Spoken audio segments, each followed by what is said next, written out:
Selamat malam, Bapak Ibu, Saudara-saudari yang dikasihi Tuhan kita Yesus Kristus.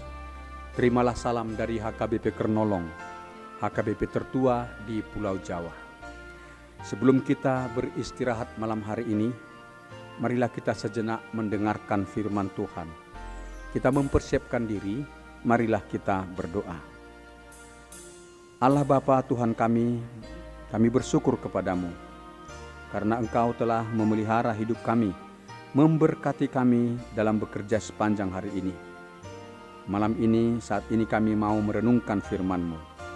Kami mohon kuasa Roh Kudus membimbing, memampukan kami mengerti, menghayati firman-Mu, dan beroleh kuasa untuk melakukannya dalam hidup kami sehari-hari. Dalam nama Yesus kami berdoa. Amin.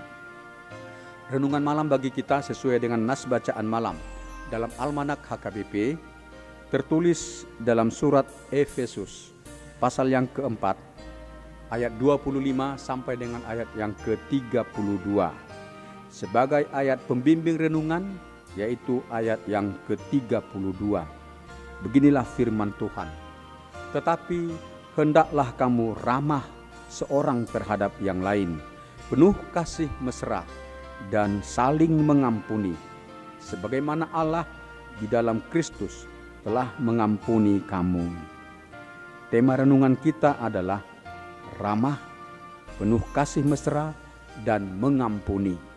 Sahabat renungan malam Salongon, dalam surat Efesus pasal yang keempat ini, Paulus menjelaskan tentang manusia baru.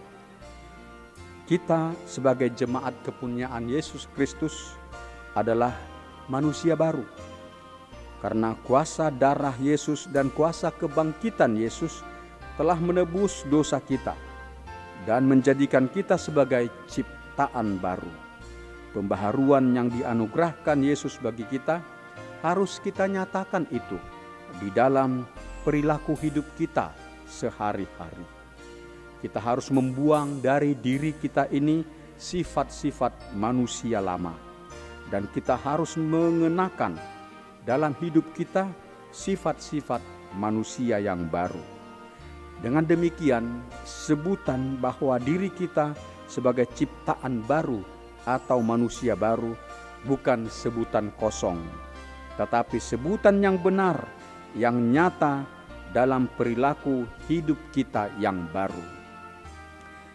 Siapakah sumber dari sifat atau perilaku manusia lama? Dan siapakah sumber sikap dan perilaku manusia baru dalam kehidupan kita manusia? Sifat dan segala perilaku manusia lama itu bersumber dari iblis. Iblislah yang menyemaikan benih dosa, benih kejahatan di dalam hati manusia. Dan iblis mempengaruhi sedemikian rupa umat manusia itu agar melakukan kehendak iblis, yaitu berbagai perilaku dosa dan kejahatan. Dalam perumpamaan yang diajarkan Tuhan Yesus, yaitu perumpamaan tentang lalang di antara gandum, yang tertulis dalam Injil Matius pasal 13 ayat 24 sampai ayat 30, dijelaskan bahwa setelah petani menaburkan benih gandum di ladangnya, ketika petani itu tidur, datanglah musuhnya menaburkan benih lalang di antara gandum itu. Ketika benih gandum itu tumbuh, di antara gandum itu tumbuh juga benih lalang. Demikianlah gambarannya, si iblis menaburkan benih-benih manusia lama, yaitu benih berbagai kejahatan di hati manusia. Sedangkan sifat dan segala perilaku manusia baru itu dikerjakan oleh Roh Kudus di dalam hidup kita. Kita dituntun, diberkati, dan diberikan kuasa oleh Roh Kudus untuk bertekun melakukan perilaku manusia baru, supaya nyata bagi dunia ini bahwa hidup kita telah ditebus dan dibaharui. Kita telah hidup dalam penebusan dan persekutuan dengan Tuhan Yesus Kristus. nyata dari perilaku baru di dalam kehidupan kita. Manakah yang dikatakan sifat-sifat manusia lama yang harus kita tanggalkan, dan manakah sifat-sifat manusia baru atau perilaku hidup baru yang harus kita kenakan dalam perilaku hidup kita sehari-hari. Sahabat Renungan Malam Shalom, dalam pasal 4 renungan malam ini, sifat manusia lama itu disebutkan antara lain hawa nafsu, suka mendustai sesama, pemarah, dendam, suka mencuri, berkata-kata kotor, suka mencaci maki, suka bertikai, suka memfitnah, dan juga gemar mengikuti penyembahan berhala. Sifat dan perilaku manusia lama ini sangat ditentang oleh Tuhan Allah.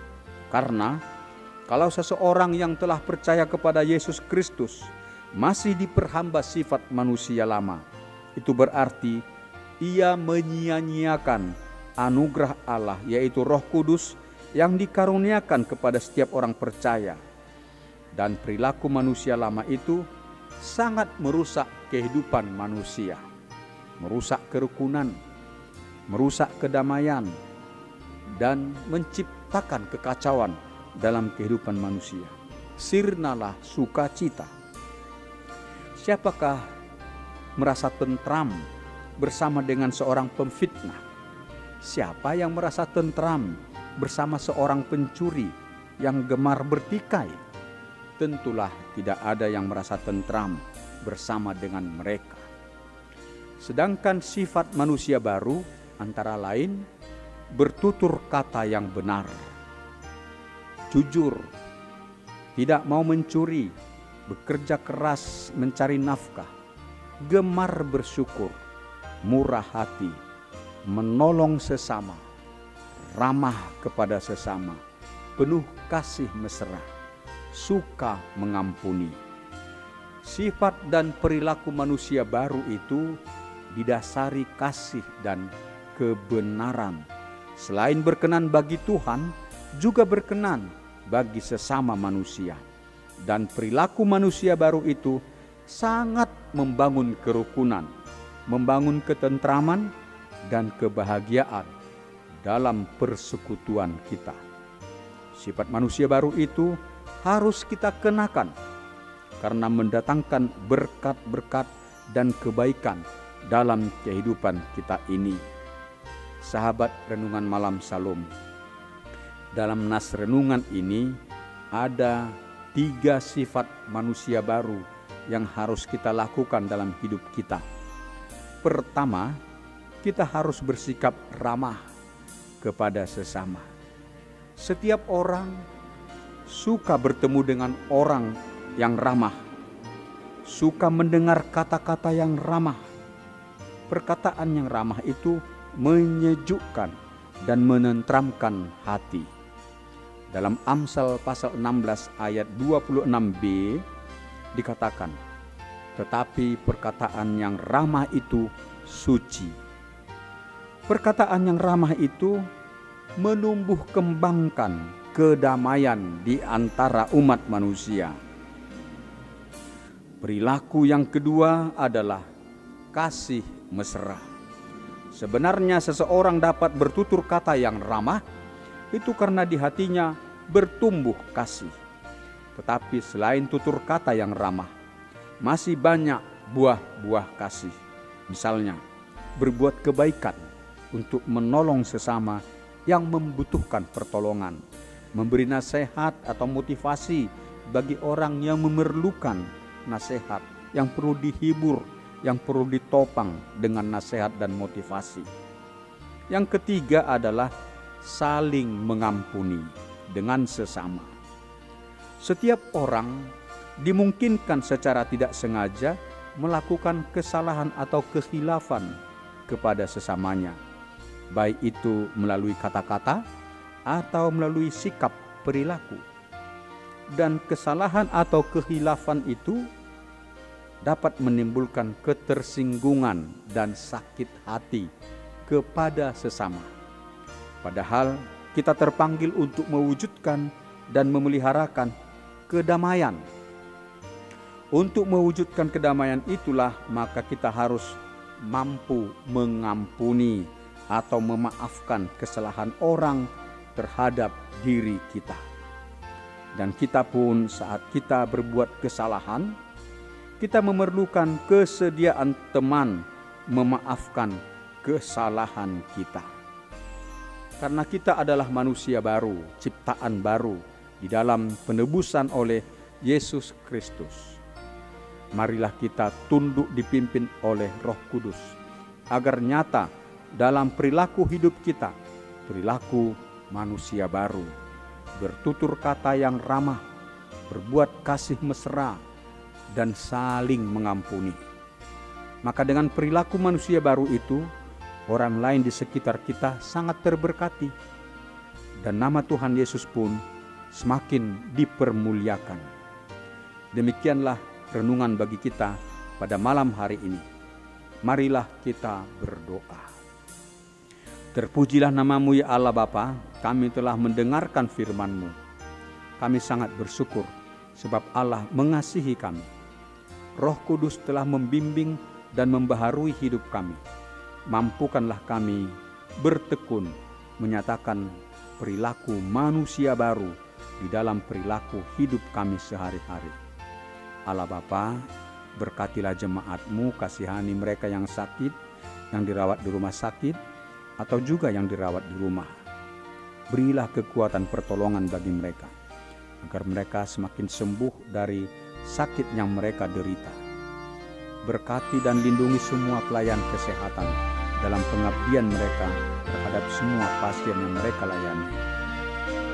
Dan Engkau memberikan penghiburan bagi orang-orang yang berduka. Lepaskan mereka dari kesesakan, dari duka yang mereka alami. Anugerahkan sukacita bagi mereka. Ya Tuhan, peliharalah hidup kami beristirahat malam hari ini. Engkau menjauhkan mara bahaya dari kami. Engkau membangunkan kami besok pagi, dan berkati kami dalam pekerjaan kami. Berkati anak-anak kami dalam kegiatan belajar dengan sungguh-sungguh untuk prestasi yang lebih baik. Terpujilah namamu Allah Bapa, dalam nama anak-Mu Yesus Kristus kami berdoa. Dengarkanlah doa kami. Amin. Anugerah Tuhan kita Yesus Kristus, kasih setia Allah Bapa, dan persekutuan dengan Roh Kudus memelihara kita sampai selama-lamanya. Amin.